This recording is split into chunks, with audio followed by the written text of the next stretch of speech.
قیامت کی بڑی علامت دجال کا نکلنا ہے۔ احادیث مبارکہ میں دجال کا ذکر بڑی وضاحت سے آیا ہے، اور کمال کی بات یہ ہے کہ ہر نبی علیہ السلام نے دجال کے فتنے سے اپنی امت کو ڈرایا ہے۔ دجال ابھی آیا نہیں ہے اور کسی کو پتا نہیں ہے کہ اس وقت وہ کہاں ہے، لیکن روئے زمین پر ایک صحابی ایسے گزرے ہیں جنہوں نے دجال کو دیکھا بھی ہے، اس سے ملاقات بھی کی ہے اور اس سے بات چیت بھی کی ہے۔ ایک مرتبہ پیارے آقا علیہ السلام نے اچانک اپنے صحابہ کرام کو جمع فرمایا اور خطبہ دینے کے لیے ممبر پر تشریف فرما ہو گئے۔ تو نبی کریم علیہ السلام نے فرمایا کہ تمیم داری نے مجھے بتایا کہ وہ 30 افراد تھے اور ایک شپ میں، ایک کشتی میں سفر کر رہے تھے کہ طوفان آ گیا اور وہ بھٹک گئے۔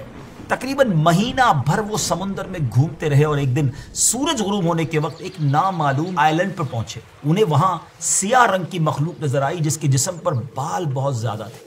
انہوں نے اس سے پوچھا کہ تم کون ہو؟ اس نے کہا میں جاسوس ہوں۔ تو کہا کہ ہمیں اپنے بارے میں کچھ بتاؤ۔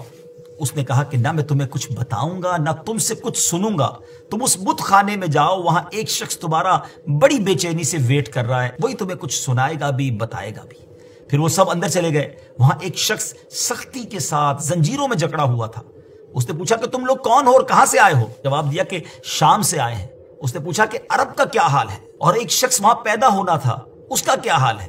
یعنی نبی پاک علیہ السلام کے بارے میں پوچھا۔ صحابہ کرام نے کہا کہ وہ اچھے حال میں ہیں اور ابتدا میں ان کی مخالفت ہوئی، مگر اب تو تمام عرب پر وہ غالب ہو گئے ہیں۔ اس نے کہا اچھا زغر کے چشمے کا کیا حال ہے؟ انہوں نے جواب دیا کہ وہ بھی اچھی حالت میں ہے، لوگ اس سے پانی پیتے ہیں، اس سے کھیتی باڑی بھی کرتے ہیں۔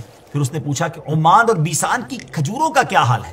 انہوں نے کہا کہ اس میں ہر سال پھل آتے ہیں۔ یہ سن کر اس شخص نے 3 چیخیں ماری اور بولا کہ میں دجال ہوں۔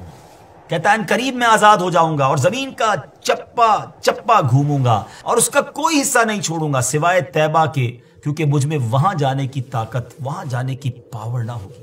نبی پاک علیہ السلام نے فرمایا کہ مجھے بہت خوشی ہوئی کیونکہ طیبہ یہی شہر ہے۔ بعض روایت کی روشنی میں یہ بات بھی کہی جاتی ہے کہ دجال کو حضرت سلیمان علیہ السلام نے قید کیا تھا، اور حدیث پاک کے مطابق یہ مشرق یعنی ایسٹ کی سائیڈ موجود ہے۔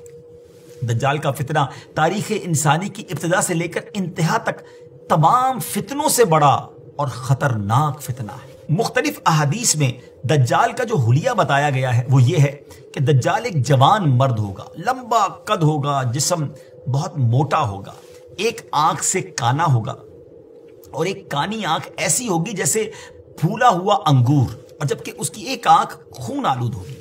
اس کا سینہ چوڑا ہوگا اور ذرا سا اندر کی طرف دھسا ہوا ہوگا۔ دجال کی پیشانی چوڑی ہوگی اور دونوں آنکھوں کے درمیان کاف فا را یعنی کافر لکھا ہوگا۔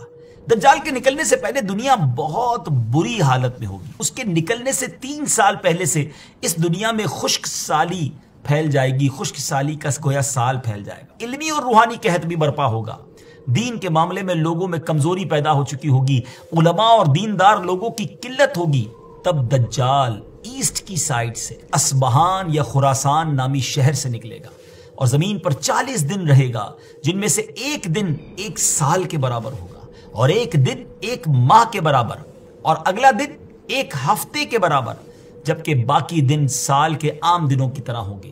اس مدت میں دجال اپنے گدھے پر سوار ہو کر ساری دنیا کا چکر لگائے گا۔ دجال کے ان فتنوں کی وجہ سے اہل ایمان سخت پریشان اور تنگی کے عالم میں بھاگ کر دخان نامی ایک پہاڑ میں پناہ لیے ہوئے ہوں گے، لیکن دجال ان کا پیچھا کر کے پہاڑ کا گھیرا کرے گا۔ تب اللہ پاک حضرت سیدنا عیسیٰ علیہ نبینا علیہ السلام کو نازل فرمائے گا۔ جب حضرت عیسیٰ علیہ السلام اس دنیا میں آ جائیں گے تو ان کو دیکھتے ہی دجال ایسے گھلے گا، میلٹ ہوگا، جیسے پانی میں نمک گھلتا ہے، میلٹ ہوتا ہے۔